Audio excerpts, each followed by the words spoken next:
अब बात करते हैं कि क्या गुरुजी विष्णु जी के अन्य अवतारों की निंदा करते हैं या उनकी प्रशंसा करते हैं। गुरुजी स्वयं कृष्ण अवतार में भगवान कृष्ण की महिमा का वर्णन करते हैं, जो कि विष्णु जी के ही अवतार हैं। कृष्ण अवतार अंग 290 दसम ग्रंथ। गुरु गोविंद सिंह जी कहते हैं, जब पृथ्वी पापों से अत्यधिक व्याकुल हो गई तब उसने ब्रह्मा जी से विनती की कि कुछ उपाय कीजिए। तब ब्रह्मा जी वहां गए जहां अकाल पुरख विराजमान थे, क्षीर सागर। अकाल पुरख ने विष्णु जी को अपने समीप बुलाया और कहा, तुम पृथ्वी पर जाओ और कृष्ण अवतार धारण करो। अकाल पुरख की आज्ञा से और संतों की रक्षा के लिए विष्णु जी ने कृष्ण रूप धारण किया।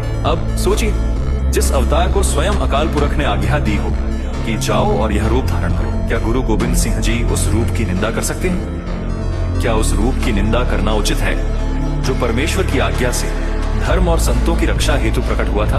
आगे गुरु जी कहते हैं, कृष्ण जी की जो भी लीलाएं उन्होंने कृष्ण अवतार में वर्णित की हैं, वो सब भागवत पुराण के 10वें स्कंद से ली गई हैं। गुरु जी आगे कहते हैं, जब कृष्ण जी बाल रूप में बलराम के साथ खेल रहे थे, तब बलराम ने देखा कि कृष्ण ने मिट्टी खा ली है। बलराम ने यह बात माता यशोदा को बताई। माता यशोदा ने क्रोधित होकर कृष्ण जी से कहा, अपना मुंह खोलो। जब कृष्ण जी ने भयवश अपना मुंह खोला, तब माता यशोदा ने उनके मुख में पूरा ब्रह्मांड देखा। समुद्र, पृथ्वी, पाताल लोक, नागलोक, सभी लोग एक ही मुख के भीतर। उन्होंने वेदों का पाठ करते ब्राह्मणों को भी देखा और स्वयं को भी कृष्ण जी के मुख के भीतर देखा। यह देखकर माता यशोदा स्तब्ध रह गई। उन्होंने कृष्ण जी को परमात्मा रूप में पहचान लिया और श्रद्धा से उनके चरणों को स्पर्श किया। गुरु जी कहते हैं, मैं श्याम कवि यह कहता हूँ कि माता यशोदा अत्यंत भाग्यशाली है, जिन्होंने अपनी आंखों से यह अद्भुत दृश्य देखा।